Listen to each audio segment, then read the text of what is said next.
Friends Aghori వీళ్ళు normal person కంటే చాలా డిఫరెంట్ గా ఉంటారు అండ్ వీళ్ళు ఒక హ్యూమన్ డెడ్ బాడీని తింటారు. అండ్ విచిత్రమైన విషయం ఏంటంటే సైన్స్ వీళ్ళని సపోర్ట్ చేస్తుంది. సైన్స్ అంటుంది అఘోరీస్ చేసేది కరెక్టే అని. అండ్ అందుకని చాలా మంది అఘోరీస్ అవ్వాలని అనుకుంటున్నారు. అండ్ మనం అఘోరీస్ అనే వర్డ్ వింటేనే మనకి బాడీ నిండా బూడిద ఉన్న అఘోరీలు గుర్తుకు వస్తారు. ఫ్రెండ్స్ అసలు మీకు తెలుసా అఘోరీలు వాళ్ళ బాడీ పైన బూడిద ఎందుకు రాసుకుంటారు? అండ్ ఈ అన్ని క్వశ్చన్స్ కి ఆన్సర్ ఈ వీడియోలో తెలుసుకుందాం. అండ్ ఈ రోజు వీడియో టైటిల్ వచ్చేసి అసలు ఎందుకు జనాలు అఘోరీలుగా మారాలనుకుంటున్నారు. జనాలు అఘోరీలుగా మారాలి అని అనుకోవడానికి 2 రీజన్స్ ఉన్నాయి. Reason number 1, self identification. జనాలు అఘోరి అవ్వడానికి మెయిన్ రీజన్ వాళ్ళు వాళ్ళ ఓన్ వేలో నడవాలని అనుకుంటున్నారు. అందుకని వాళ్ళందరికంటే డిఫరెంట్ వేలో నడుస్తారు. అఘోరీలు శివుడినే వాళ్ళ ఆత్మ అని నమ్ముతారు. మన మాటల్లో చెప్పాలంటే వాళ్ళు ఈ ప్రపంచంలో శివుడు ఒక్కడే దేవుడు ఉన్నాడని నమ్ముతారు. వాళ్ళు ధ్యానం చేసి శివుడితో మాట్లాడడానికి ట్రై చేస్తారు. Reason number 2, taking feeling to an extreme level. Google అఘోరీలని అన్ట్రేడ్ఫుల్ అని డిఫైన్ చేస్తుంది.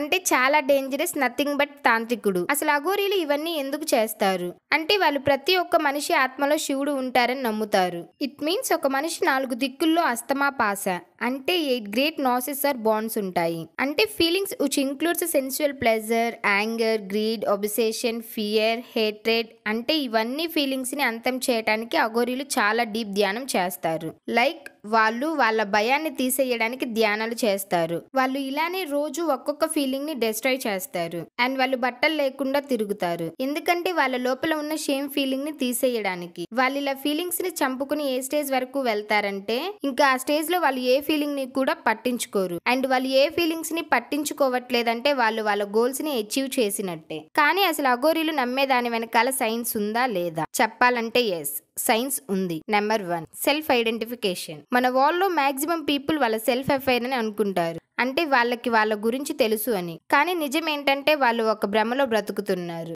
ఎందుకంటే ఫోర్బ్స్ రీసెర్చ్ లో తెలిసింది ఏంటంటే కేవలం 15% మందికి వాళ్ళ గురించి తెలుసు. మిగతా 85% మంది వేరే వాళ్ళను కాపీ చేయాలని చూస్తున్నారు. అండ్ అదే పనిలో వాళ్ళ సొంత ఐడెంటిటీని కోల్పోతున్నారు. దీంతో మేజర్ ప్రాబ్లమ్స్ వస్తాయి. One of them is identity crisis. Like మనం ఒక కాలేజ్ స్టూడెంట్ ని ఎగ్జాంపుల్ కి తీసుకుందాం. ఒక స్టూడెంట్ వేరే వాళ్ళని చూసి వాళ్ళ ఫ్యూచర్ లో ఏమవ్వాలో అది చేంజ్ చేసుకుంటూనే ఉంటారు. అండ్ దాని వల్ల వాళ్ళు ఫ్యూచర్ లో ఏమవ్వాలో దాని గురించి ఒక కరెక్ట్ గోల్ ని సెట్ చేసుకోలేకపోతున్నారు. Number 2, taking thing to extreme. అంటే ఒక థింగ్ మీద ఓవర్ అడిక్ట్ అయిపోవటం. రికార్డ్స్ ను బట్టి చూస్తే 78% అడల్ట్స్ మాస్టర్బ్యూషన్ కి అడిక్ట్ అయిపోయారు. అండ్ మిగతా 22% మంది యాంగర్ ఇష్యూస్ కి అడిక్ట్ అయిపోయారు. అండ్ ఎమోషన్స్ ఓవర్ డోస్ అయితే మన బాడీకి కూడా ఎఫెక్ట్ చేస్తాయి. లైక్ ఒక ఎగ్జాంపుల్ తీసుకుంటే సెక్సువల్ డిజైర్. అది గుడ్ ఫర్ హెల్త్, కానీ ఓవర్ చేస్తే that can lead to many health problems like depression, hyper tension, diabetes, nerve system problems కూడా వస్తాయి. అండ్ మోడర్న్ టైమ్స్ ని బట్టి యాంగర్ ఇష్యూస్ వల్ల బాడీ మొత్తానికి స్ట్రెస్ వస్తుంది. అందుకనే ఎప్పుడు కోపడొద్దని అంటారు. అండ్ ఎక్కువ కోపం పట్టడం వల్ల షార్ట్ టైం లోనే మన బాడీ మీద చాలా ఎఫెక్ట్ పడుతుంది.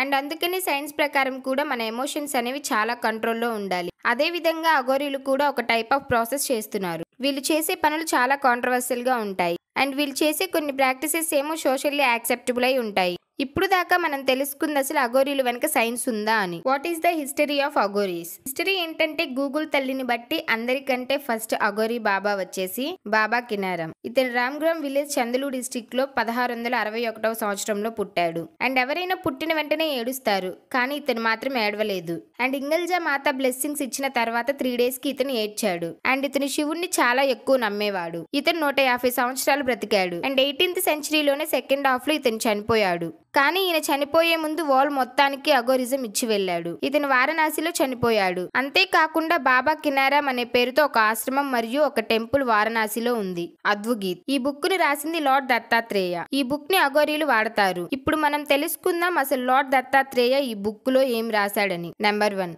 Self realisation. నెంబర్ 2, సమరస్య. ఈ రెండిటి వల్ల మనుషులు అఘోరీలుగా మారటం స్టార్ట్ చేశారు. ఈ రెండు ఆ బుక్ లో రాసిన ఫండమెంటల్స్. అండ్ ఇవే కాకుండా ఆ బుక్ లో 4 రూల్స్ అండ్ రెగ్యులేషన్స్ కూడా రాసి ఉన్నాయి అఘోరీల కోసం. ఫస్ట్, గురువు కోసం వెతకడం. అద్భుత గీతలోని చాలా శ్లోకాలలో గురువుకి ఇవ్వాల్సిన రెస్పెక్ట్ గురించి మాట్లాడతారు. ఎవరినైనా శిక్షించడానికి ఒక యోగికి హక్కు ఉంది. దీనిని బుక్కులోని ఇంట్రడక్షన్ లోనే రాశారు. అండ్ ఎవరైనా అఘోరి అవ్వాలనుకుంటే ఫస్ట్ ఒక గురువు దగ్గరికి రావాలి. అది కూడా ఫస్ట్ వాళ్ళ ఎక్స్పీరియన్స్ ఉన్న అఘోరి దగ్గరికే వెళ్ళాలి. ఎందుకంటే వాళ్ళే చెప్పగలరు ఏది రైటో ఏది రాంగో అని. సెకండ్, బూడిద రాసుకోవటం. మీరు ఎప్పుడైనా అఘోరిస్ బాడీ మీద బూడిదని చూసే ఉంటారు. కానీ మీకు తెలుసా అసలు వాళ్ళు అలా ఎందుకు బూడిదని రాసుకుంటారు అని? కానీ దీని వెనకాల 1 కాదు 2 కాదు 3 రీజన్స్ ఉన్నాయి. రీజన్ నెంబర్ 1, వాళ్ళు నమ్మేది ఏంటంటే ప్రతి ఒక్క హ్యూమన్ బాడీ మీద 7 చక్రాస్ ఉంటాయని. అండ్ ఈ చక్రాస్ మెడిటేషన్ చేసేటప్పుడు అఘోరిస్ కి హెల్ప్ చేస్తాయి. అండ్ ఈ చక్రాస్ మనకి చాలా స్పిరిచువల్ ఎనర్జీని ఇస్తాయి. అండ్ ఈ చక్రాస్ ని బాడీ మీద లొకేట్ చేయటం చాలా కష్టం. అండ్ వీటిని చాలా తక్కువ మందే లొకేట్ చేయగలరు.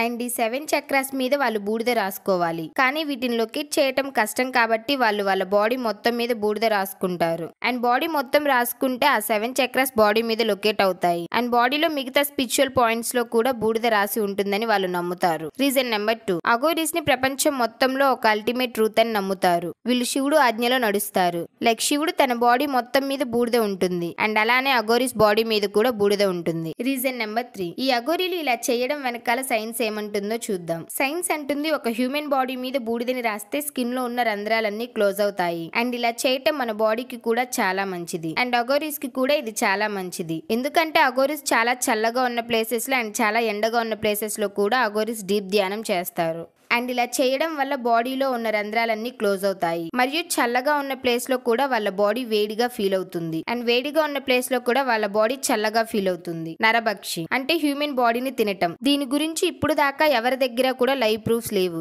కానీ అఘోరీస్ చాలా ఇంటర్వ్యూస్ లో క్లియర్ గా చెప్పారు. వీళ్ళు నరభక్షి అనే పేరుతో ఎప్పుడు మనుషుల్ని తినడానికి మనుషుల్ని చంపరు. వాళ్ళ శ్మశానంలో నుండి మనుషుల బాడీస్ ని దొంగతనం చేసి తింటారు. కానీ అసలు హ్యూమన్ బాడీని హ్యూమనే తినటం సేఫా? ఒకవేళ మనం సైంటిఫికల్లీ చూస్తే మన పూర్వీకులు వాళ్ళు మనకి చాలా దగ్గర కజిన్స్. వాళ్ళు ఒకరిని ఒకళ్ళు తినేవాళ్ళు. ఒక హ్యూమన్ బాడీలో చాలా న్యూట్రియంట్స్ మరియు ప్రోటీన్స్ ఎక్కువగా ఉంటాయి. దానివల్ల అఘోరీస్ ఒక రోజు తింటే వాళ్ళకి మళ్ళీ నెక్స్ట్ 1 మంత్ దాకా ఇక ఫుడ్ అవసరపడదు. అండ్ అఘోరీస్ ఫుడ్ మరియు వాటర్ ని తాగేది హ్యూమన్ స్కల్ తో, అంటే అస్థిపంజరాలలో. దీని గురించి కూడా సైంటిఫిక్ గా ఏ ప్రూఫ్ లేదు. కానీ అఘోరీలని ఇంటర్వ్యూ తీసుకున్నప్పుడు వాళ్ళతో పాటే చాలా స్కల్స్ ఉంటాయి. వీడియో నచ్చితే ఒక లైక్ చేసి ఇలాంటి మరెన్నో ఇంట్రెస్టింగ్ వీడియోస్ కోసం మన ఛానల్ ని సబ్స్క్రైబ్ చేసుకోండి. అండ్ అలాగే బెల్ ఐకాన్ ని ఆన్ లో పెట్టుకోండి.